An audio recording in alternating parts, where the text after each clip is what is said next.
Por la magia de Ecuatorial FM. Tu fiel compañera. Una radio que gira al compás de tu vida.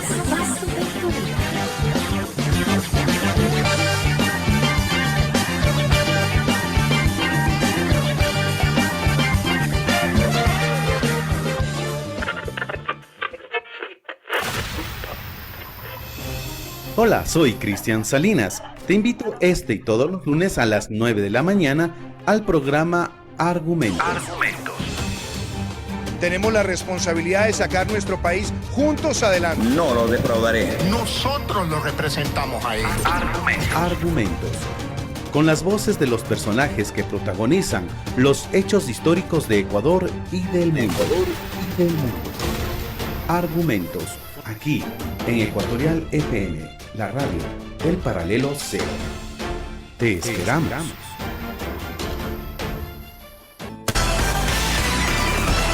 El siguiente programa es responsabilidad de sus productores. Ecuatorial FM no se responsabiliza por las opiniones vertidas por sus conductores o invitados.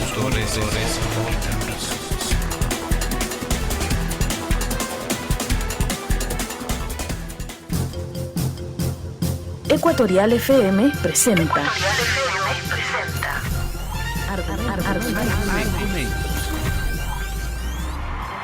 Este Ecuador que no lo queremos enredado en lo intrascendente, sino en lo valeroso, luchador, infatigable, forjando un destino de grandeza. Argumentos. Para cambiar este país se necesita el poder, pero como instrumento de servicio, no como instrumento para servirte a los demás.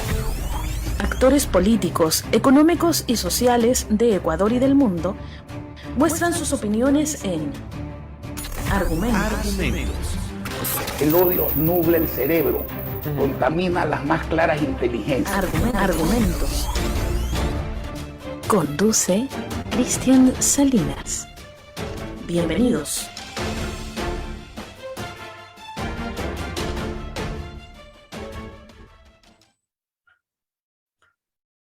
Hola, ¿qué tal? Muy buenos días, muy buenas tardes, muy buenas noches, amigos, amigas, internautas que en este momento se conectan a la transmisión del programa Argumentos a través de la señal de Ecuatorial FM por su página web www.ecuatorialfm.com y también por Facebook Live. Y como saben, este programa se subirá al canal de YouTube de Ecuatorial FM en aproximadamente 5 horas. Volvemos después de un tiempito de asueto, un días de vacaciones, y volvemos con un tema que está latente en nuestro país, que es el tema electoral. Les agradezco por su compañía, por su sintonía a lo largo y ancho del país y del mundo para todos quienes nos escuchan cada semana el programa Argumentos. En esta ocasión vamos a hablar sobre la democracia. La participación en las elecciones es un interés por la política o una crisis de representatividad. Y para esto hemos invitado al doctor Jorge Acosta. Él es un experto en temas electorales. Él fue vocal del Tribunal Electoral en su momento y vamos a dialogar justamente sobre este tema, que ya estamos prácticamente a 6 meses de elecciones seccionales aquí en nuestro país. Doctor Acosta, muy buenos días. Bienvenido al programa Argumentos. Su saludo a los cibernautas que nos ven y nos escuchan a lo largo y ancho del país y del mundo. Muchas gracias. Les saludo atentamente a ustedes y a su audiencia. Déjeme aclararle de que yo fui presidente del Tribunal Supremo Electoral, ¿no? Ok, doctor. Justamente por eso mismo se le invitó, porque usted formó parte de un cuerpo colegiado hace más o menos unos 15 años y tiene conocimiento sobre la materia electoral. Y gracias por su presencia, doctor, expresidente del Tribunal Supremo Electoral. Para iniciar, justamente iniciemos con este interrogante. Las elecciones seccionales de 2019 y esta de 2023 que se va a desarrollar, que se están ya llevando a cabo el proceso electoral, se nota nuevamente una numerosa cantidad de organizaciones políticas por un lado y por otro lado igual de numerosos candidatos a las diferentes a los diferentes cargos de elección popular a nivel local y a nivel nacional en este caso. ¿Cómo interpretamos esto? ¿Es un interés de la ciudadanía o de quienes se postulan por intervenir en la política, o lo contrario, es una crisis de representatividad que todo mundo quiere ser candidato y ya no ser representado? ¿Cómo lo podemos interpretar, doctor Acosta? Bueno, la verdad es que de todo esto son culpables los partidos políticos y los grandes movimientos políticos. ¿Por qué razón? Porque se convirtieron en algún momento en verdaderas empresas electorales, sean familiares o sean de sectores económicamente activos y claramente identificados, ¿cierto? Estos partidos políticos, estos grandes movimientos políticos, ¿qué es lo que hicieron? Presentar candidatos para las elecciones a su gente titularizada y a su gente que está obviamente siendo de confianza de los dueños de los partidos políticos y de los grandes movimientos, formando un dique que no permite a los jóvenes y a los nuevos cuadros acceder a las candidaturas. Usted habrá notado que en los partidos políticos se repiten constantemente los mismos nombres. Constantemente se repiten los mismos nombres. Es decir, los propietarios son los que hacen funcionar la dedocracia, llamémosla así, para que haya candidatos. Esto de las elecciones primarias se ha vuelto una especie de simulacro, ¿no? Porque el sheriff del partido o del movimiento indica a la gente concurrente a estas elecciones de carácter primario, indica su lista y dice, estos quisiera que sean nuestros candidatos. ¿Quiénes están de acuerdo? Entonces, obviamente, la gran masa está de acuerdo con lo que propone el líder del partido o el sheriff del partido. ¿No es verdad? Entonces, eso ha ocasionado esta explosión de movimientos políticos. En cada una de las provincias usted encuentra 10, 12, 14 movimientos políticos estructurados única y exclusivamente para la elección de qué se trata. Por ejemplo, eso lo encontramos en el 19 que usted ha mencionado y lo estamos encontrando ahora para las elecciones del 23. ¿A quiénes se está proponiendo?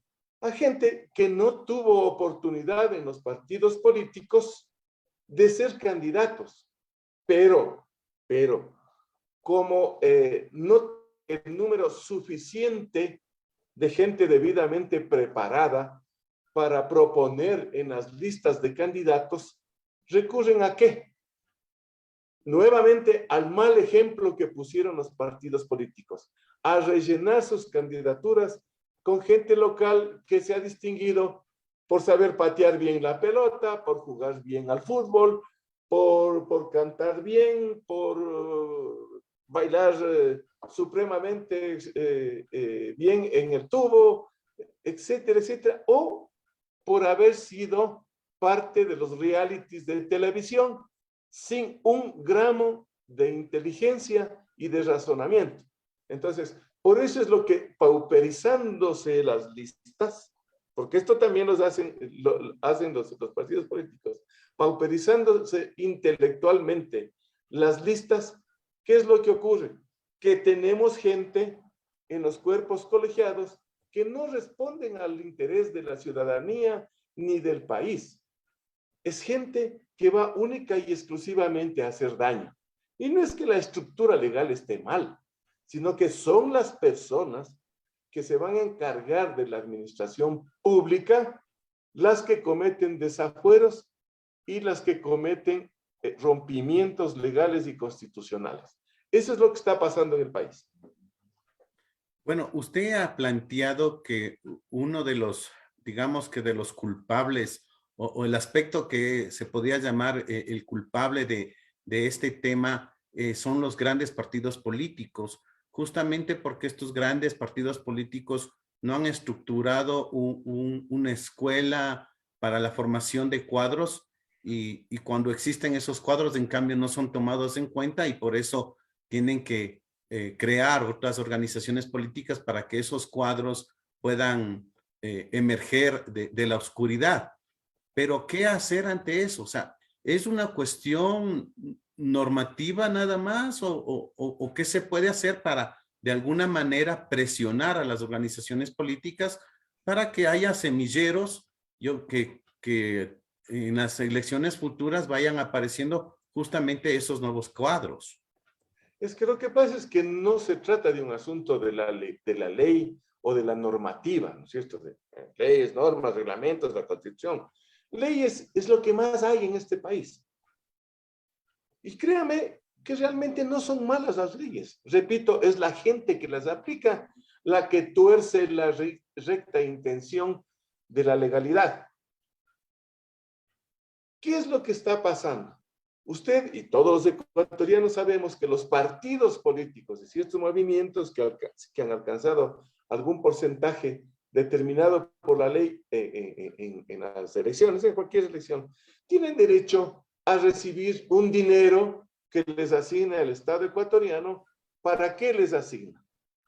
Para su organización, para que conformen escuelas de la democracia, para que enseñen a sus cuadros, para que eduquen a sus cuadros, a fin de que estos estén debidamente preparados para competir legalmente en las elecciones y en la administración de la cosa pública. Pero ¿qué es lo que hacen los partidos políticos? ¿Qué es lo que hacen los movimientos políticos? Están en cualquier cosa que a usted se le ocurra, menos en formar y en educar cuadros. En algún momento yo tuve una defensa, le defendía al director financiero de un partido político que tenía un problema en Contraloría. Y me tocó revisar obviamente las cuentas de este partido, pues no, que no voy a decir el nombre, pero ellos saben de quién que estoy hablando. Había de todo, pasajes para los líderes, pasajes para los hijos y más familiares de los líderes, habían gastos en almuerzos, gastos en esto, en aquello. Había un gasto que consistía en una intervención de carácter quirúrgico para un tema ginecológico. Imagínese usted, se ocupa para todo, para el confort, para la comodidad de los dirigentes, menos para educar en democracia, porque para eso es esa plata. Entonces, ¿qué se debe hacer para evitar esa cosa? Que las autoridades cumplan con su obligación. Que el Consejo Nacional Electoral tenga sus auditores para comprobar en qué es lo que gastan los partidos políticos. Que la Dirección de Capacitación del Consejo Nacional Electoral supervigile la actuación de los espacios de capacitación de los partidos y movimientos políticos. Que Contraloría General del Estado haga exámenes especiales sobre el uso legítimo y apropiado de los fondos asignados por el Estado, ya que son fondos públicos. Son fondos públicos, no es son una dádiva graciosa que salen de aportes privados, no, son fondos públicos. Entonces, si es que todos cumplimos con nuestra obligación, especialmente los encargados de cuidar esos fondos, los encargados de supervigilar, auditar, examinar lo apropiado del gasto, en ese momento estaremos empujando a los partidos y movimientos políticos para que formen escuelas. Estaremos estableciendo semilleros políticos. ¿Qué es lo que se necesita? Para que no vaya gente que tiene como destreza única y exclusivamente la adjetivación, el insulto y la diatriba procaz, porque es lo que más se ve en política. Bueno, usted ya lo ha dicho, ¿no? Falta mayor control, llamémoslo así, por parte de las autoridades, tanto de del Consejo Nacional Electoral como de la misma Contraloría con respecto al manejo de los fondos que entrega el Estado ecuatoriano justamente a las organizaciones políticas para que éstas a su vez inviertan en la formación política de sus adherentes y de esa manera generar líderes políticos y gestores administrativos de la cosa pública. Sin embargo, ahora que usted mencionó este caso de esta organización política, bueno, yo sí le voy a decir cuál fue Sociedad Patriótica, que se encontraron con esos gastos bastante sugerentes, inéditos incluso, pero también es lo otro, o sea, se descubre, digamos así, gastos que no van con la cuestión propiamente de la existencia de organización política, pero al final del día, al parecer, no pasa nada. Y eso viene a ser una especie de mal ejemplo tanto para la misma ciudadanía como para las otras organizaciones políticas en que dicen, bueno, podemos gastar en cualquier cosa que al final del día no nos va a pasar nada. Bueno, fíjese que lo importante es, como decían antes, que cada persona, que cada personaje atienda su obligación, las obligaciones que le demanda el cargo. ¿No es cierto? ¿Qué es lo que debe hacer el Consejo Nacional Electoral? Primerito, antes de exigir que los partidos y movimientos establezcan estas escuelas, debería aleccionar y educar a los dirigentes de esos partidos y movimientos políticos directamente, porque son los menos, ¿no es cierto? Para que ellos después vayan hacia los más, ¿no? ¿Qué podemos hacer si a la final no pasa absolutamente nada? ¿De quién es la culpa? Del Contralor General del Estado, cualquiera que esté, pues, en el momento que sea, ¿cierto? Cualquiera, no digamos no, cualquiera. Él tiene que examinar el gasto apropiado de estos temas, así como el CNE, también la conformación y funcionamiento de las escuelas de democracia. Tiene también hacer algo que nosotros comenzamos a hacer, ¿no es cierto? Tratar de que desde las escuelas, desde las más tiernas edades, se eduque en democracia, que en las escuelas haya alguna materia de democracia para enseñarle al niño, al joven, cómo es que debe funcionar, qué es la democracia, cómo debe funcionar la democracia y cuál debe ser la conducta que deben observar las personas que participan en política y en elecciones.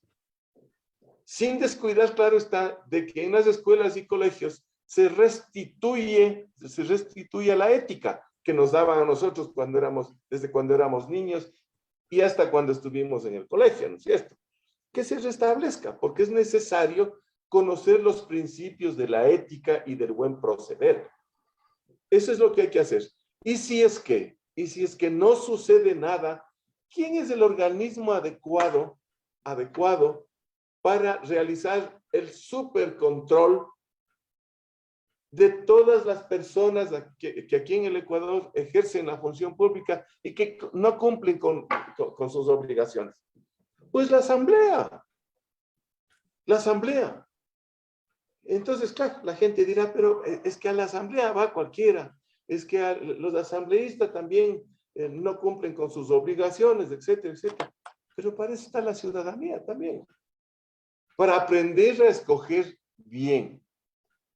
Para participar. Hay una ley orgánica de participación ciudadana y control social. Nosotros los ciudadanos tenemos derecho a controlar a las autoridades.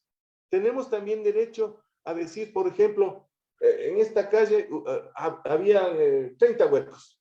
En esta calle de aquí de mi casa o de mi oficina. Han tapado los huecos, pero al tercer, cuarto mes ya están nuevamente hechos los huecos.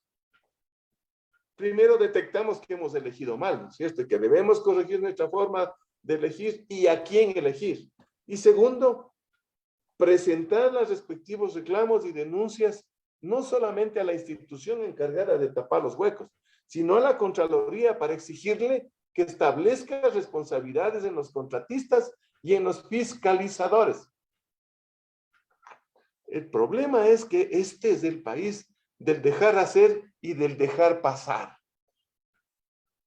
Nosotros tenemos como ciudadanos que asumir obligaciones, como autoridades que asumir obligaciones.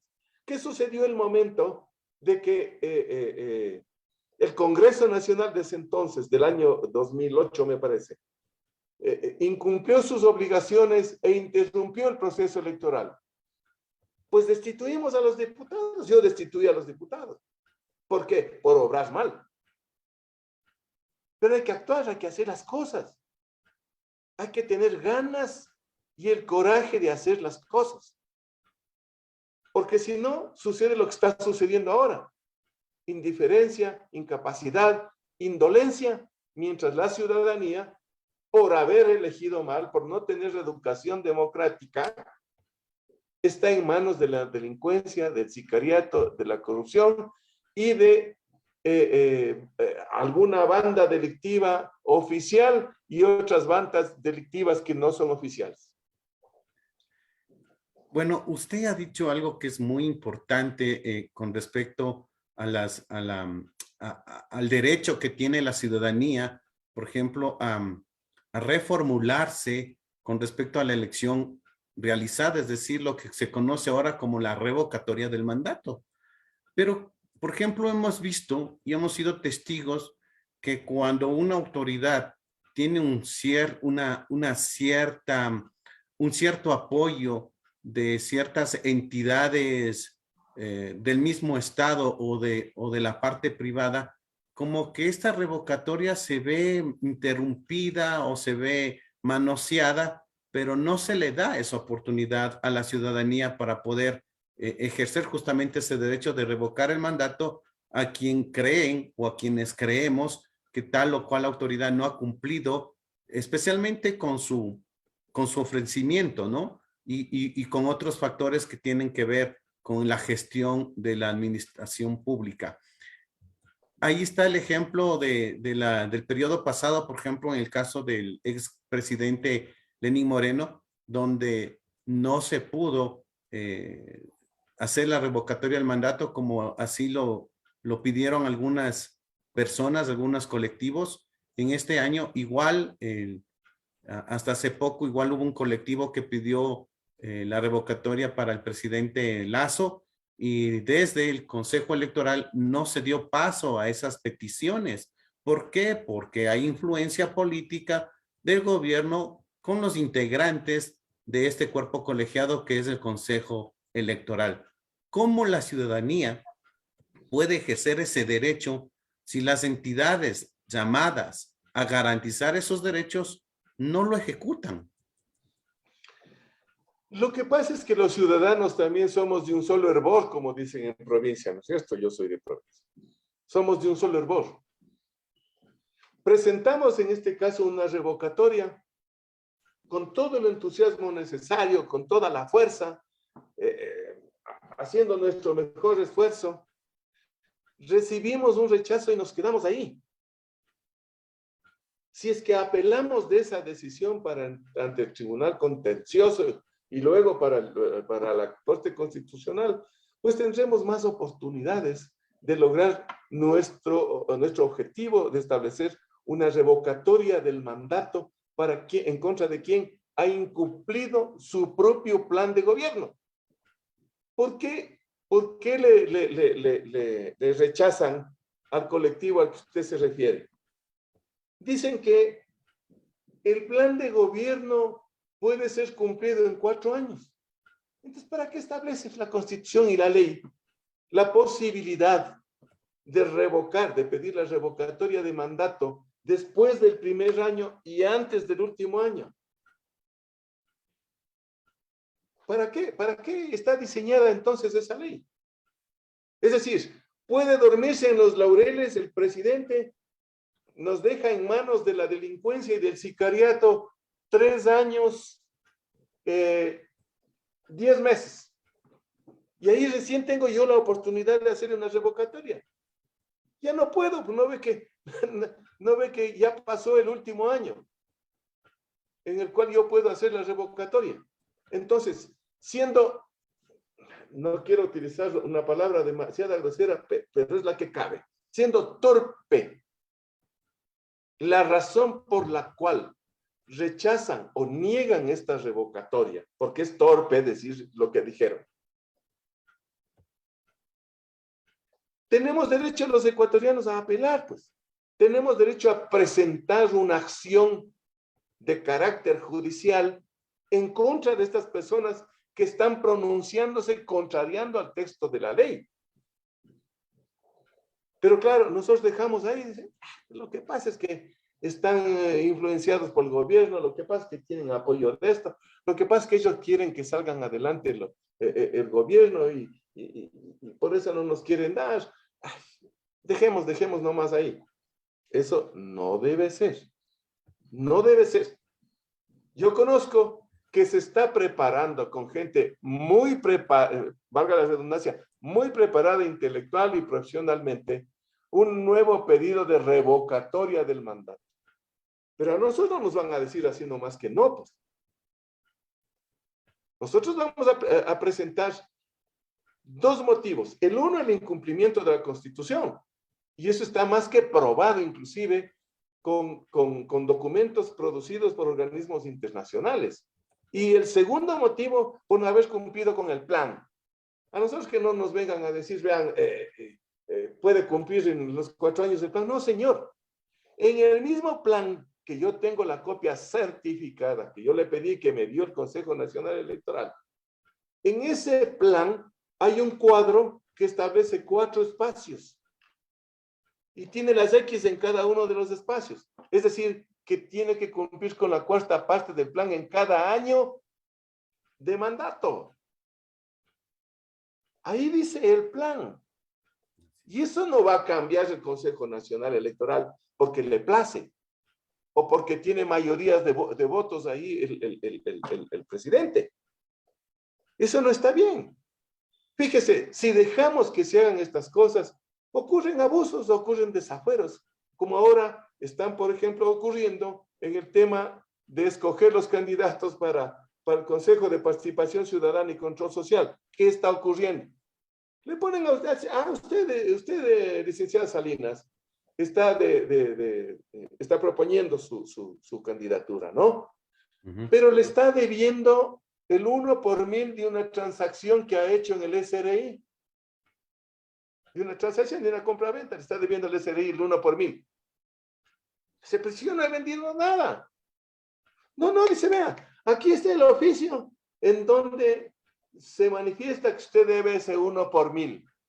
Es el oficio de tal fecha, número tal, del IES. ¿Qué tiene que ver el IES con el pago de impuestos?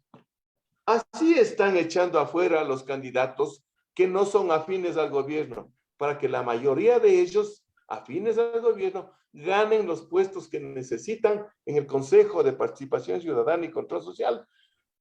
Primero, para apoderarse de los organismos de control, ¿cierto?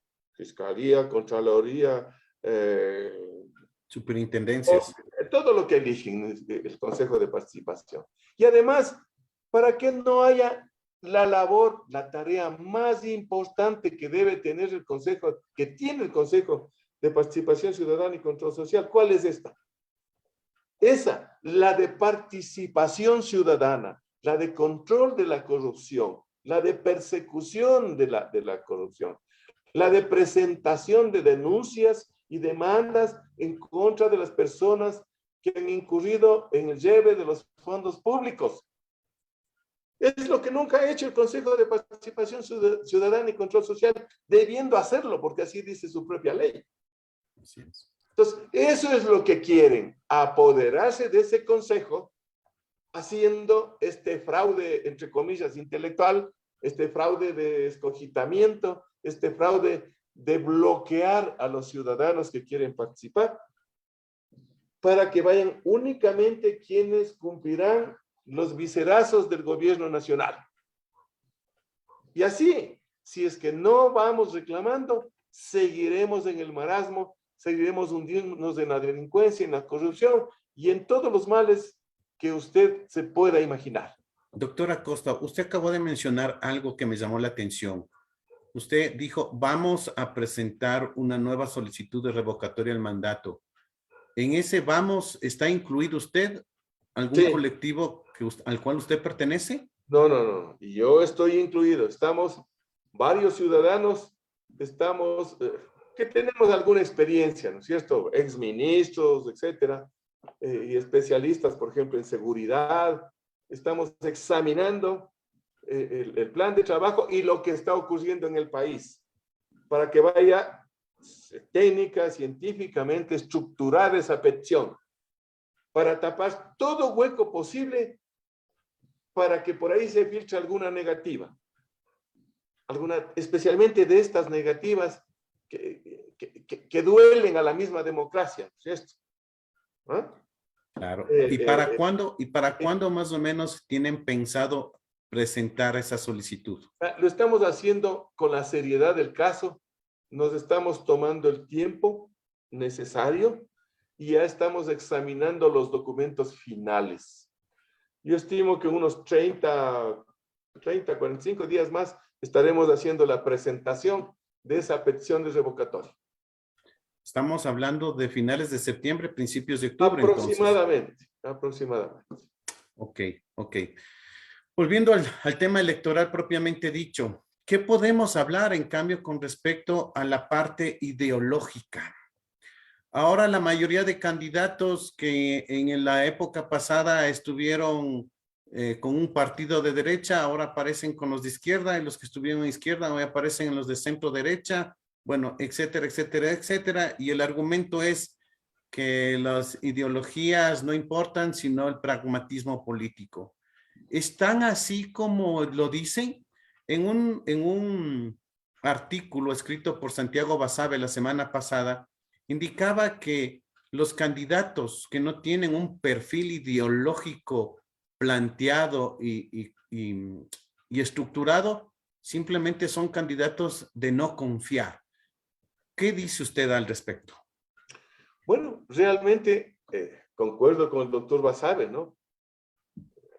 Hay que aceptar que él es un hombre inteligente, muy bien preparado precisamente en política, ¿no es cierto? Es catedrático inclusive de la Flaxo.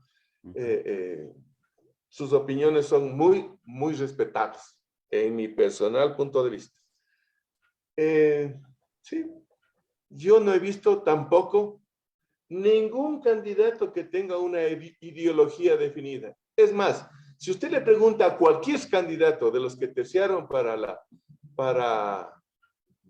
presidencia de la República y tercian para las seccionales o para las de la Asamblea, no les sabrán decir ni siquiera el ideario de su propio partido o movimiento político.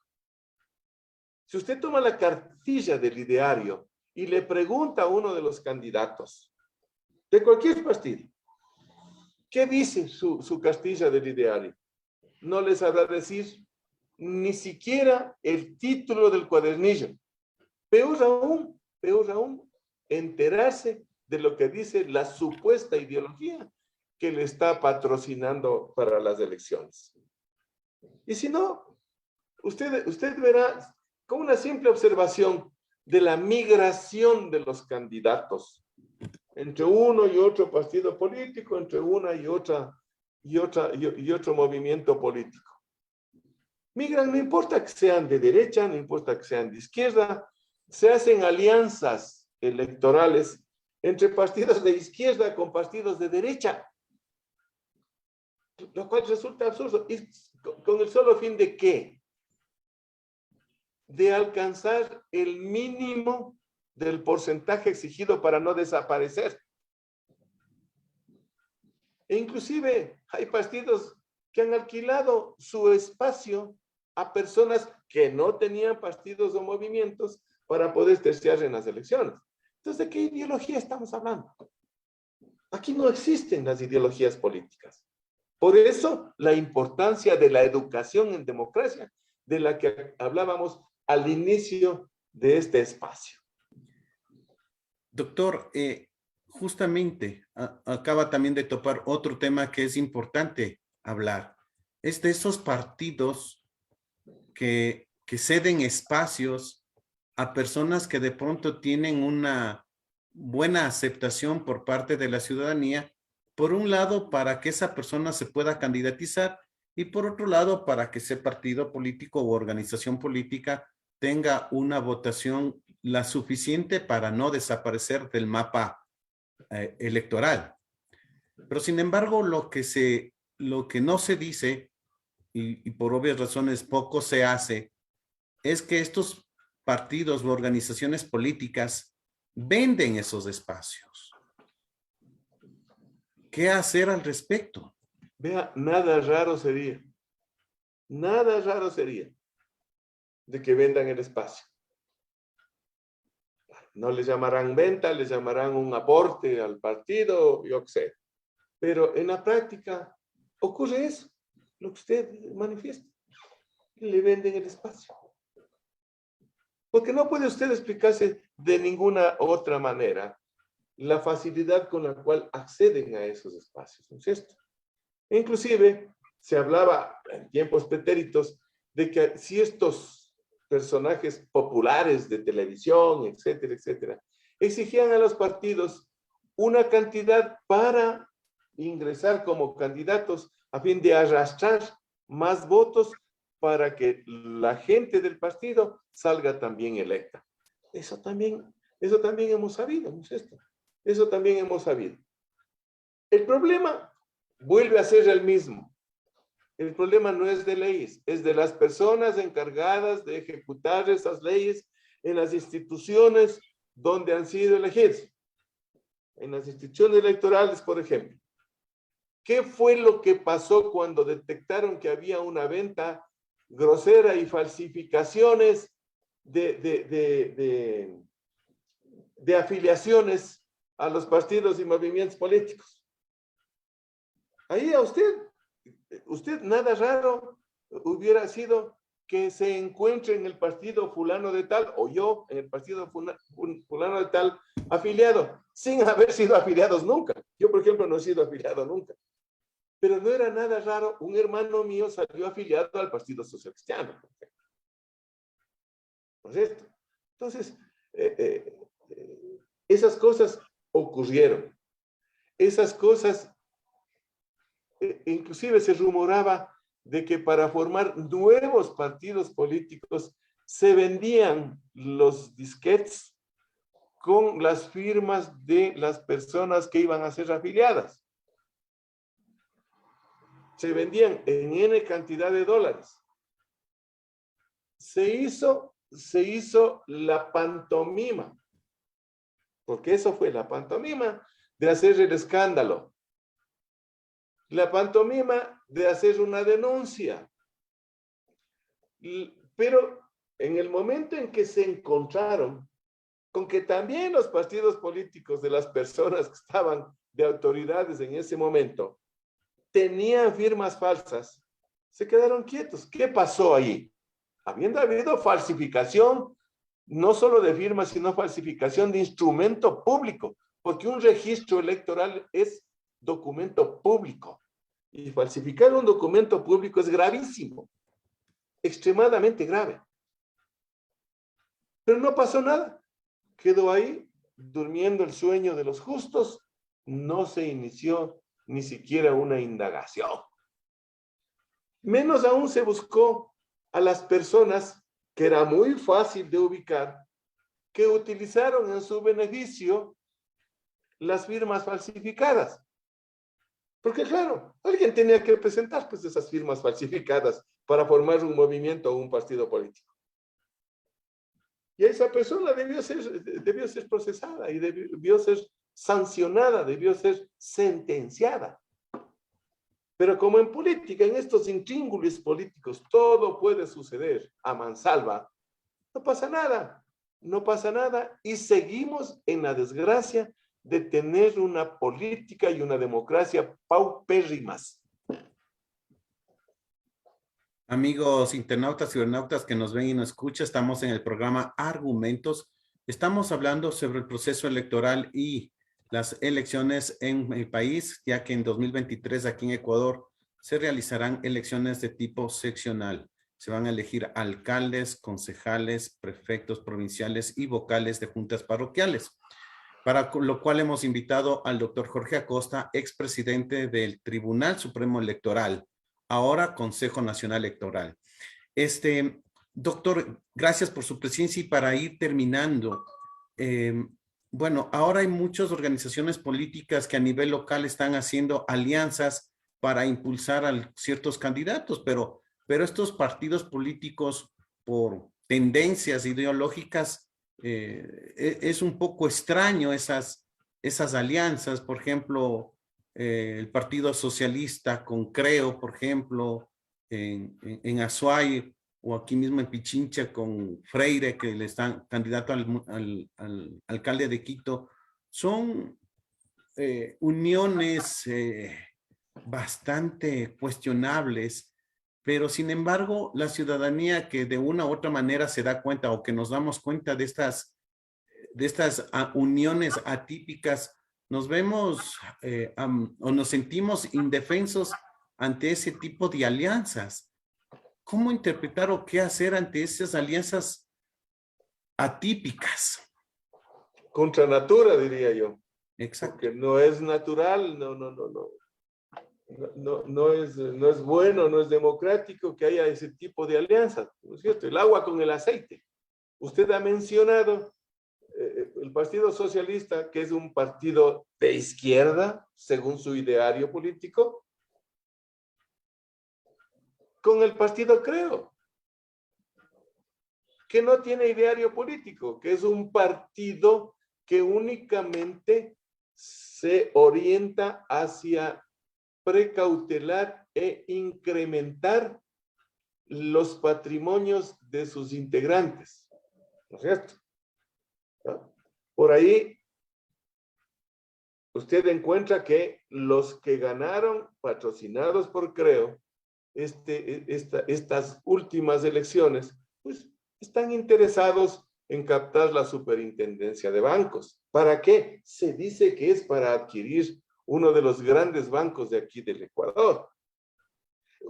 Usted está viendo que ha habido el reparto en las aduanas.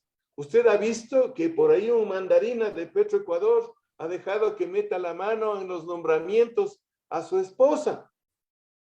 No ha de ser con fines santos, han de ser con fines no santos, lo que estamos viendo. Reina la indiferencia, reina la incompetencia, de modo que resulta efectivamente antinatural que un partido como el socialista se alíe con este partido, no digamos de derecha, porque esa conducta no es un ideario de derecha. Porque yo sí he leído el ideario del Partido Conservador, por ejemplo, del antiguo Partido Conservador. Y tiene otras cosas. Yo no soy de derecha, pero debo reconocer que ese ideario de aquel partido que ya desapareció era magnífico si se cumplía. Pero creo no es de derecha, es un partido derechoso nada más. Derechoso. Nada más. Nada más, mi querido amigo. Para ir terminando, se está planteando unas reformas constitucionales para crear la bicameralidad en la cuestión legislativa. En la Constitución de 2008 también se crearon nuevas instituciones como el Consejo de Participación Ciudadana, justamente para viabilizar algunas cuestiones de elección de autoridades, especialmente de control. Pero todavía en la gente, todavía hay muchos políticos ecuatorianos creen que la creación de ciertas instituciones o la eliminación de otras instituciones van a servir para gobernar mejor este país. ¿Es así? ¿Vale esas reformas para la bicameralidad en la cuestión legislativa? Vea, todo lo que usted lee ahora en la Constitución es bueno. Todo. La parte dogmática y el resto de la Constitución también. Es una buena constitución. Pero ¿qué es lo que sucede? El rato de aplicar la constitución, de generar otro tipo de leyes, viene el marasmo, porque no hay gente debidamente preparada para legislar, preparada para fiscalizar. No hay gente que pueda dar un resultado bueno con cualquier diseño constitucional que exista. ¿Usted cree que poniendo 2 cámaras la gente se va a componer? Si no se trata de componer las instituciones, se trata de componer a la gente que habla cuando le conviene y calla cuando le conviene más, a la gente que patrocina cierto tipo de actos que no debieran existir, los que bloquean juicios por ejemplo, en este caso al presidente, por el tema de Panama Papers, Pandora Papers. Pandora Papers, sí. Se le metió debajo del escritorio. Y no hubo lugar a un asunto que es criticado por 600 periodistas del mundo. No es que están criticando cuatro personas de aquí del Ecuador, no, 600 personas. Y con documentación y con empresas en Dakota del Sur que son fácilmente examinables.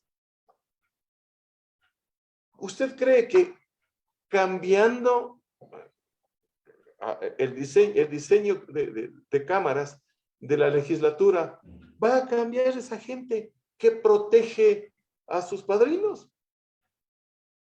Pues es un problema de las personas.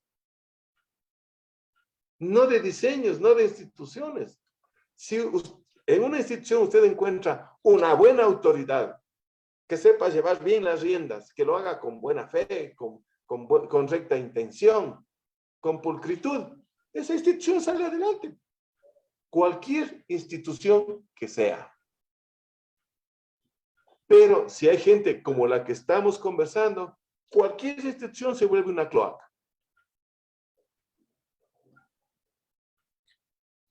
La designación de los cargos políticos por el método de asignación de escaños que en la época de hace 5 años más o menos en el gobierno del economista Correa se mantenía el JON, el método de JON, pero ahora cambiaron para que supuestamente para que las minorías también tengan representación en los diferentes cuerpos colegiados. Pero hemos visto que esto atomiza más justamente a estos cuerpos colegiados, el Consejo Municipal, la Asamblea Nacional, etcétera. En el caso de un proceso de 2 cámaras en la cuestión legislativa, ¿esta asignación de escaños no va a reproducir lo de la actual asamblea? Con ese tipo de gente seguirá reproduciendo. Eso no le quepa la menor duda. Los métodos de asignación van variando según le vaya conviniendo al gobierno de turno. A veces con un método, con una votación del 60%, usted tiene un 75, un 90% de representación, tiene de escaños. ¿No es cierto? Yo soy enemigo de estar dando a las minorías la representación. No, señor. Eso no es respetar la voluntad popular. ¿Qué dice la mayoría? Yo voto por fulano de tal, dice la mayoría. Y ese es el que debe ganar, pues. No el que pierde. El que pierde no debe tener curul en ningún espacio. Vea qué fue lo que pasó en el año 2007. Que yo dirigí el proceso electoral para asambleístas constitucionales, para la constituyente, que sacó la Constitución del 2008. Los periodistas me preguntaban, ¿cuál es el método que va a emplear? El único método que debe existir aquí en el país, pues, el proporcional. El que más votos saca es el electo y punto. Se acabó el lío. Y así hicimos la elección. No hubieron reclamos, no hubieron impugnaciones, no hubieron apelaciones por los resultados. La gente fue, se posesionó y concurrió a la Asamblea Constituyente a redactar la Constitución. Que a unos les gusta, a otros no les gusta, pues eso es otra cosa. Pero para mí, el que debe ganar es el que tiene más votos y punto. Porque si no, las minorías se vuelven una especie de bisagras que cobran importancia en el momento de las votaciones. Hay una de estas bisagritas de minoría, ganan lo que usted no tiene idea cuando dan su voto. Perdón, cuando permiten que se produzca una mayoría pegada con babas para ese momento. Y muestras, en el país hay un montón. Aquí se han elegido presidentes con un voto. Y no una vez, varias veces. Perdón. Así es. Doctor Acosta, le agradezco por su presencia aquí en el programa Argumentos y bueno, estaríamos expectantes para cuando el grupo de profesionales al cual usted pertenece presenten esa solicitud de revocatoria del mandato al Consejo Nacional Electoral. Muchas gracias. Y hasta una próxima oportunidad. Felicidades, cuídense. Gracias, doctor Acosta. Amigos internautas y cibernautas, estamos en el programa Argumentos que se transmite por Ecuatorial FM desde la ciudad de Quito, capital de la República de Ecuador. Ecuatorial FM presentó Argumentos. Este Ecuador que no lo queremos enredado en lo intrascendente, sino en lo valeroso, luchador, infatigable, forjando un destino de grandeza. Argumentos. Para cambiar este país se necesita el poder, pero como instrumento de servicio, no como instrumento para servirte a los demás. Actores políticos, económicos y sociales de Ecuador y del mundo mostraron sus opiniones en Argumentos. El odio nubla el cerebro, contamina las más claras inteligencias. Argumentos. Estuvo con ustedes Cristian Salinas. Hasta la próxima semana.